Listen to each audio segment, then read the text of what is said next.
This just in. I've been informed by my careful investigation. Well, ever since I found Carmen Sandiego and Waldo, I'm kind of a big deal.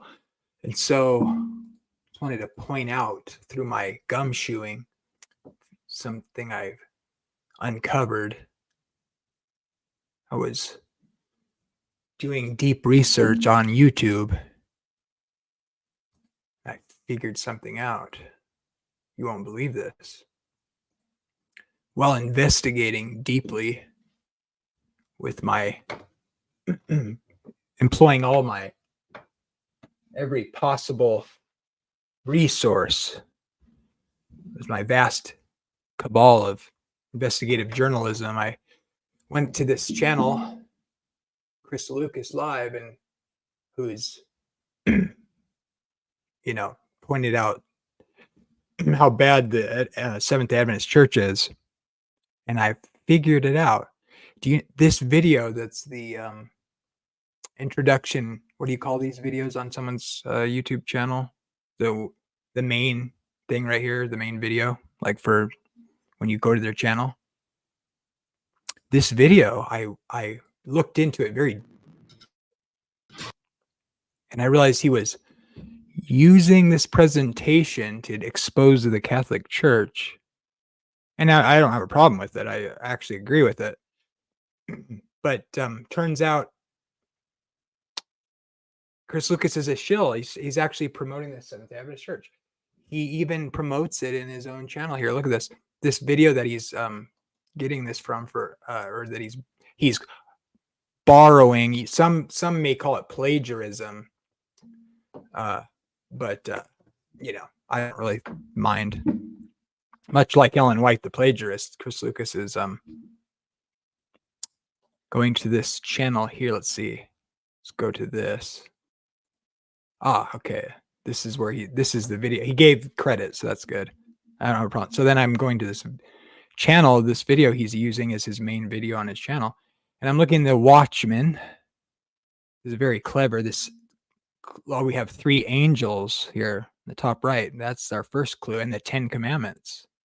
This is advertising who they are, but in plain sight without saying it so much.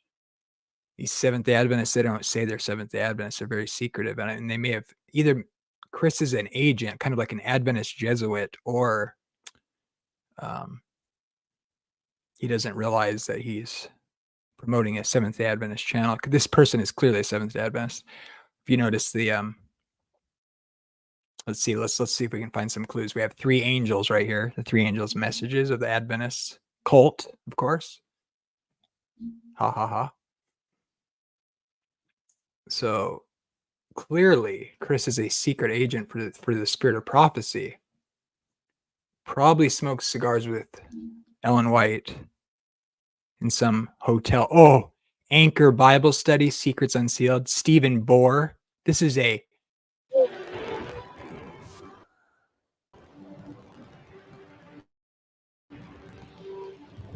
network, ABN, 3ABN, the 3 Angels Broadcasting Network. This is a show on there. Sure enough, here we have it. Well, welcome promoting Stephen Bohr, glad you're here. Adventist profiteer and promoter, thinks Ellen White's a prophet.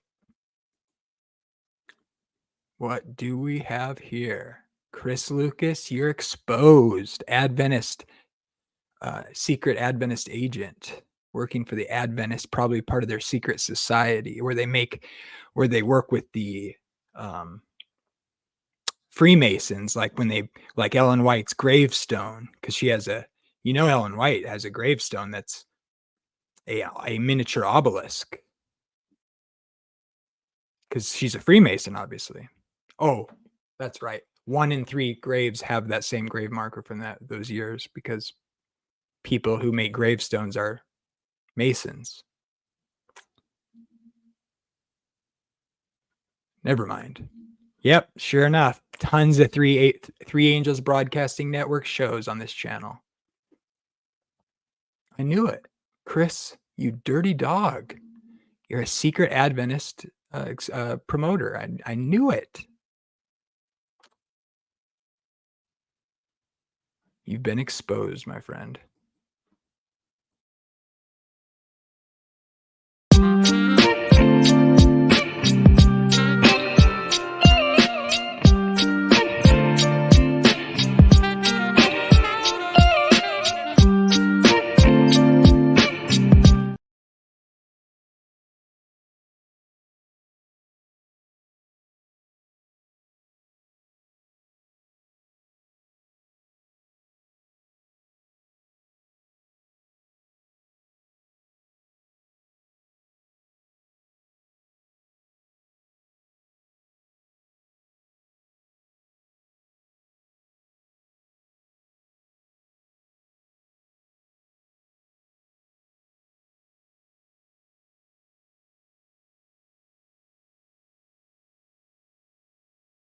Still there?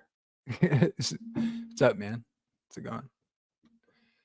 If you're still there, type a message.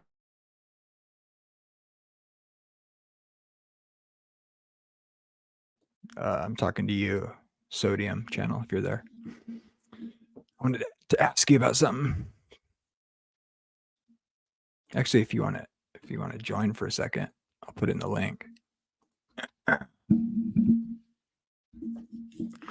Anybody can join if they want, but there's the link. I'm just teasing Chris.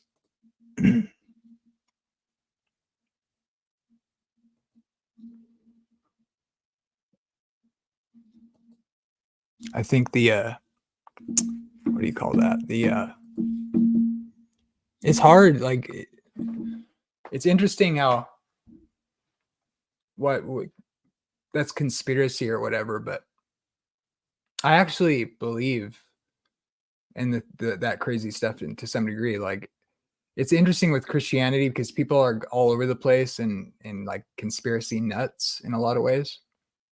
But if you are a Christian and you believe it, of any kind, like the world there is a conspiracy in the world. It's called this, a satanic conspiracy. We believe in a spiritual opposition to the gospel. Then you have to believe in a conspiracy. And like, it's not like, the thing on with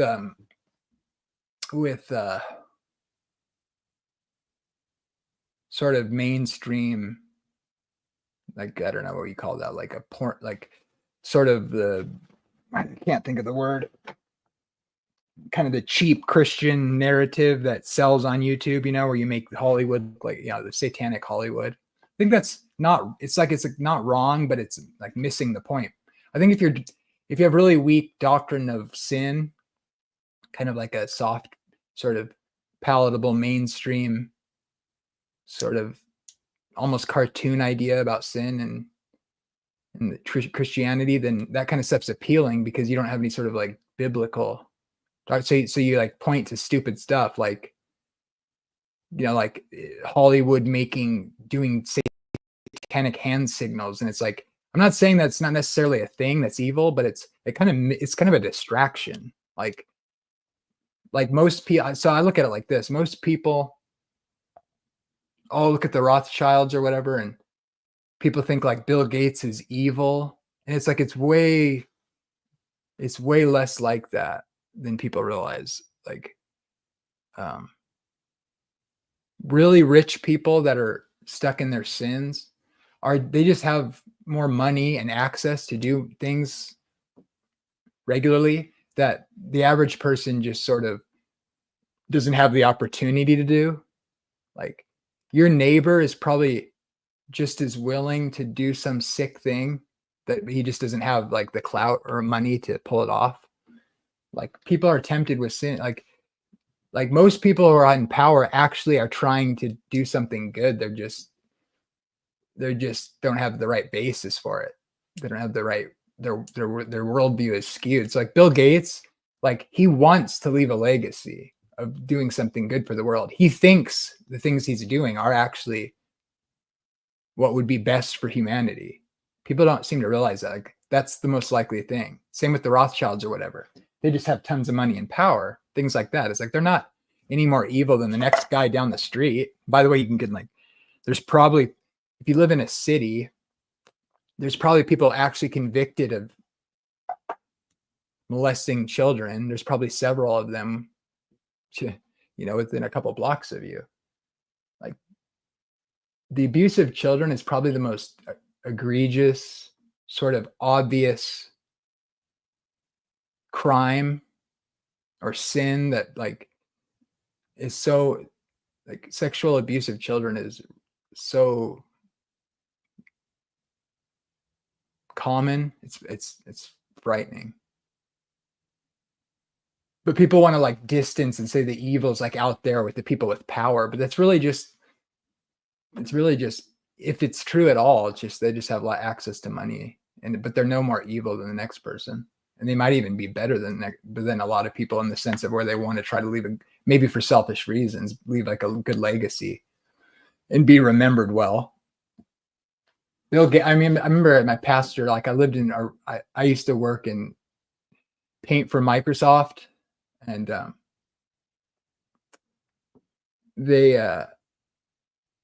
so we lived right there near Kirkland, and where Microsoft has like a city basically that's their headquarters, right? They have like 80 buildings. So I would just go around painting the different huge offices, get lost in some of them, man. Because they would like remodel constantly. It was kind of a fun job. But I remember like when Bill Gates first became rich, his wife's car got a flat tire on the highway during rush hour, and somebody I know's relative stopped to help. They just saw a lady who's like had a flat tire, right? And so they just stopped to help somebody, like a woman by herself struggling to change her tire, and it was Bill Gates' wife. And they had just become like billionaires or whatever, and he didn't know who he was helping, and just helped her and went on his way because it was like there was kind of dangerous or whatever, right? And like the next week, his mortgage was paid off. The bank called him and his mortgage was paid for. Crazy. So I doubt Bill Gates eats babies behind the scenes.